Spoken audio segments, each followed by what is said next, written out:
Good evening, everybody. You're probably wondering why we have this glorious selection of oil in front of us.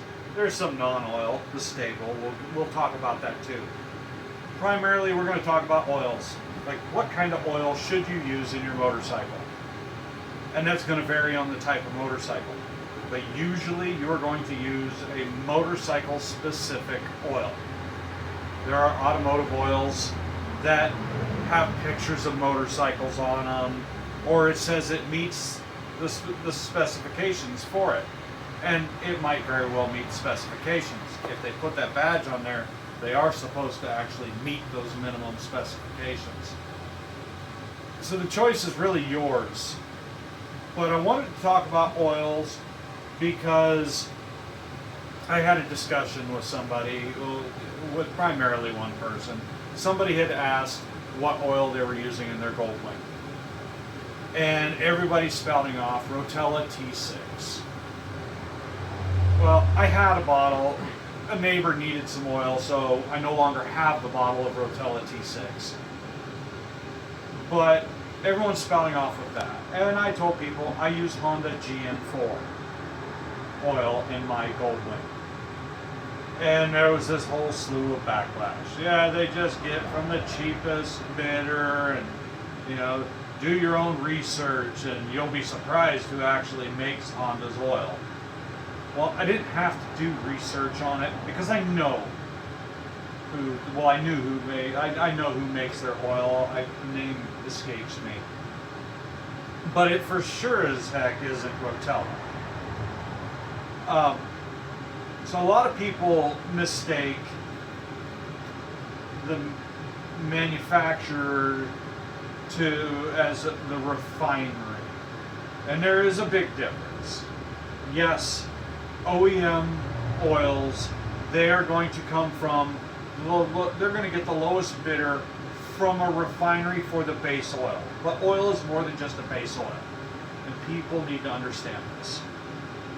You have your base oil, and then you have your additive packages. Honda, Yamaha, and this is fork oil. It's not motorcycle engine oil, but Bel-Ray, because Bel-Ray does make engine oils as well. Castrol. They have their own additive packages. They're proprietary blends. And we're not going to edit that out because, we're just not going to. But they have their own proprietary blends. And those blends include detergents, dispersants, they include friction modifiers, they include viscosity index improvers. Oils today are multi-viscosity. Now, how do they do this? It's not magic. It is science and chemistry. But they take their base oil and they use viscosity index improvers. And what those index improvers do is you can get the higher viscosities, you can get the lower viscosities, and they change, the viscosity changes based on temperature. This W, you can probably see it right there, contrary to what a lot of people believe, does not mean weight. That is a misnomer. That W means winter. This oil, this 2050, when it's cold, the viscosity flows like a 20. And we'll say weight for just as a general term. It flows like that. When it heats up and gets hot, its viscosity flows like a 50 weight or viscosity index. It's a very important distinction. What happens is, as these oils age, is they break down and the viscosity reduces and oils can become acidic. They get the byproducts of combustion in them. So should you go off of the manufacturer's recommended oil change intervals? You can. If you have a motorcycle that's under warranty, you won't void your warranty. but you also won't void your warranty to spend a little money on maintenance and do it more often. Because it doesn't matter if this viscosity index stays what it should be, you get the byproducts of combustion, which becomes acidic and corrosive. Oils oxidize, and they have oxidation preventatives in there. And that's part of the proprietary blend as well. The choice of brand you use, depending on your motorcycle, is up to you. However, make sure that the oil you use at least meets the standards that the manufacturer meets or beats the standards that the manufacturer of your motorcycle has set for that engine. Because you need those viscosity index improvers, you need the entire additive packages. Motorcycles are very hard on engine oils because most motorcycles, Harley Davidson is one exception, there's a couple of others, but most motorcycles, the transmission is part of the engine, which means you have a lot of shearing action happening on the oil. When that happens, this oil will shear down. This 20, after 3, 4, 5,000 miles, might become a 10. And this 1040, this might shear down to a 530 or a 520. So you need to keep that in mind.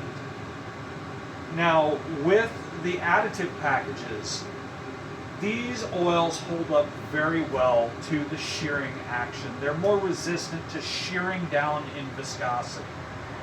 And what that means is the oil molecules and the viscosity index improvers actually get sheared in half. So you need the additives for that. Oils like Rotella, they might meet the JASO requirements, but does it meet those requirements for that period of time? I don't know.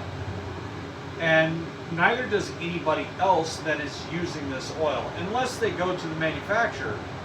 They go to Shell, who makes Rotella, but Shell might say yes, verbally.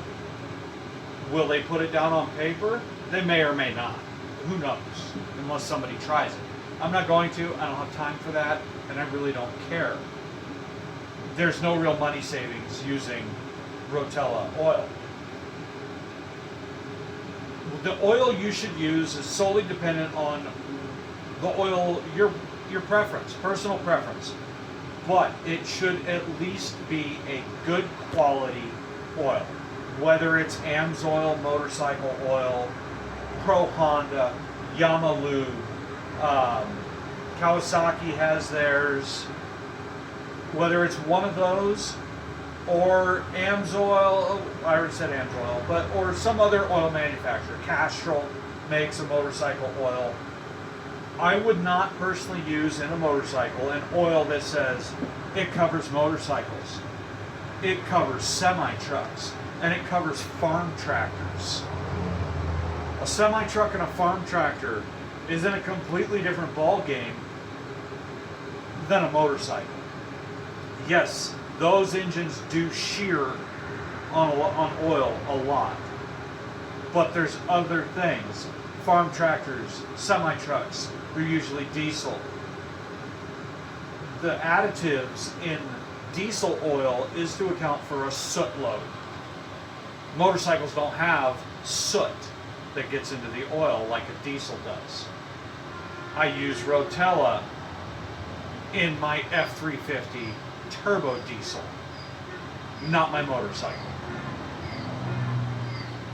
So it does meet those specifications, and use it if you want. Nobody's stopping you. But you want to use preferably an oil that is solely based around a motorcycle. That's why Castrol has its motorcycle oil. Honda, you can get Honda automotive oil, but that does not meet the Honda Power Sports oil specifications. They're different oils. There's a reason they have two separate ones. They don't blend them together, because what a lot of people don't realize is you start taking these additives and you start mixing them together, you can actually cancel them out. They can fight against each other and just completely cancel out. And you don't want that. So for your motorcycle's sake and for your wallet, use a good quality motorcycle specific oil. And with your car, use a good quality oil that meets the specifications of that oil. But the point of this channel is not your car, it's your motorcycle. So let's move on to some other fluids. This is an oil. This is fork oil. I don't have a specific preference on fork oil, as long as it is fork oil. The old motorcycles, they used automatic transmission fluid in the forks. You can do that. But if you want a firmer ride in your older motorcycle, get a heavier viscosity fork oil. That's going to slow the dampening, so you get less bounciness, you get a firmer ride. I get Bel-Ray, it's better price, but it is an actual fork oil. And I primarily get it because I can get it in the quart jug. I've rebuilt too many forks on motorcycles to get the little bottles, stuff like that. We have different ones. We have Yamalube all-purpose motorsports oil here. This is, I don't believe this is a synthetic oil, but this meets MA2 specifications. You can use this in you can use it in Honda, Kawasaki, pick your flavor of motorcycle. But this, I don't believe, is going to be, no, this is not a synthetic oil, but it says right here, formulated with high quality mineral base oils. That tells you it's not synthetic, it is a conventional oil. This, I believe this is just a conventional oil, but let's verify. This meets JASO MA. Let's see here. And Honda puts a good thing here. Unlike automobile oil, motorcycle oil must lubricate both the engine and transmission. The additional shearing action of the motorcycle gearbox and wet clutch may result in premature viscosity breakdown if a motorcycle oil is not used. Higher operating temperatures accelerate oil oxidization.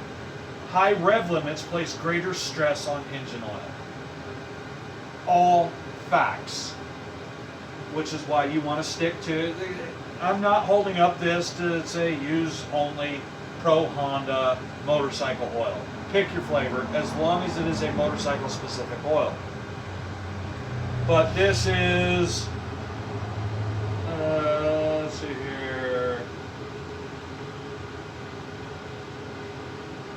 Yeah.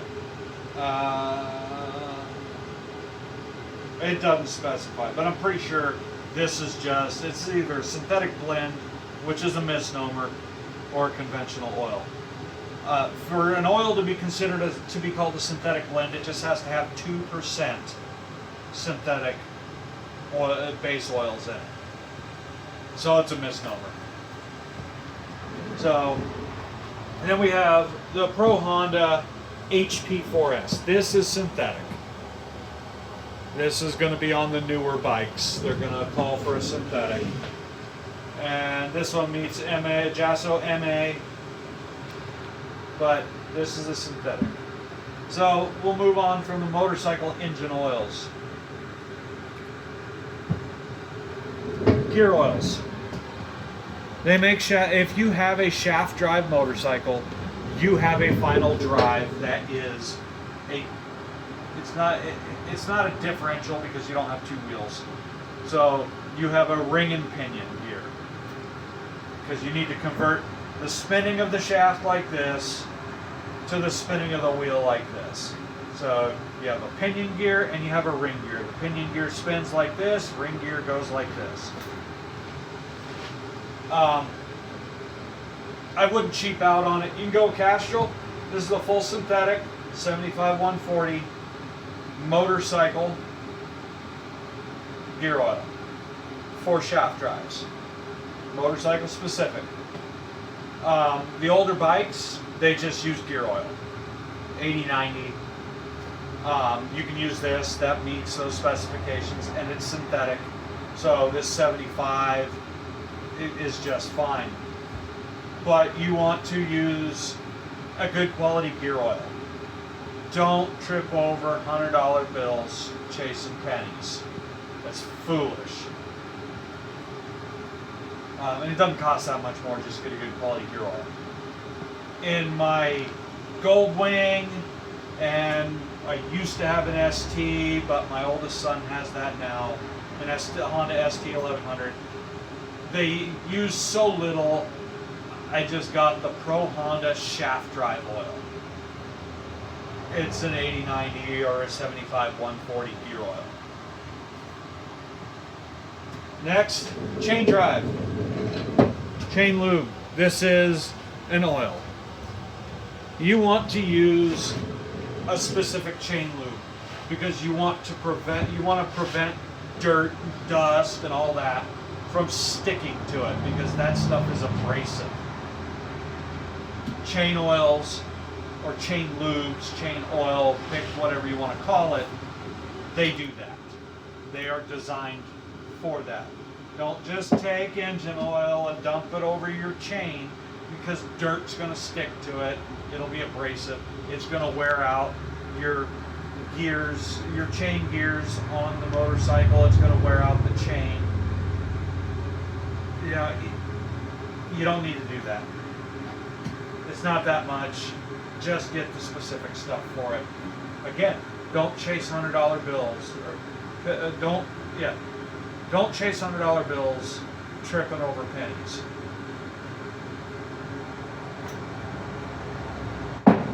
Yeah. We won't edit that out. Next thing, it's not an oil, it's a fuel additive. We're going to cover a little bit, since at least here it's too cold in the morning to ride, and currently it's kind of chilly to ride. It wouldn't be fun. What should you do to winterize your motorcycle? First step, whether you're using ethanol or non-ethanol fuel, put a fuel stabilizer in there. It'll help keep it from going stale and becoming less volatile, less flammable. Use Sta-Bil, and this will stabilize it, help prevent it from becoming the ethanol goo that likes to gum up your carburetor jets. I'll grab a jet here. Prevent gumming up your motorcycle jets. Those aren't big holes. It doesn't take much to plug those things up. And there's a lot of small passages in your carburetors. If you have a carbureted bike, if you're fuel injected, well, fuel injector holes are even smaller. You don't want them to gum up either. But in carburetors, the fuel will evaporate and it leaves behind a sludge. You want to prevent that. So use a fuel stabilizer if you're going to park your bike for any period of time. Your next one is, I don't have a motorcycle in here that has one on there, but you're going to want to hook it up to a battery tender, unless you want to buy a new motorcycle battery every year. You can get a battery tender cheap. You could go to Tractor Supply. They have a dual bank battery tender. It's like 75 bucks. Comes with the adapters where you just put it on your battery. For the winter, you plug it in, you walk away. This way in the springtime, when you're ready to ride, disconnect your battery tender. If you have a manual fuel petcock, turn on the fuel, pull your choke, and then crank it over. If you have a manual fuel if you have a vacuum fuel petcock, you're going to want to turn that to where it's on prime, because the fuel may have evaporated out of your carburetors. But you do that, pull your choke, fire your bike up, let it warm up, take her down the road. I think I pretty much covered the motorcycle oils. Again, motorcycle specific oil. I don't care what brand you use. Make sure it's motorcycle specific. It doesn't cover a bunch of other things. Like I said, farm tractors, semi trucks, different animal. They shouldn't have a motorcycle on that bottle, whether it meets those specifications or not. So with that being said, this is going to wrap it up for tonight. I didn't intend on this being a super long video, just a quick get some information out there for those that don't understand oils. So motorcycle oils, fork oil, gear oil, stable, chain lube. These are all important things. Use the right one for the right job, and you'll keep your motorcycle nice and happy and going a long time for you. That's it for tonight. Have a good night. Sad we can't ride. If you're in an area where you can ride year round, I'm envious. We're going to sign out. This is Wallace. Have a good night.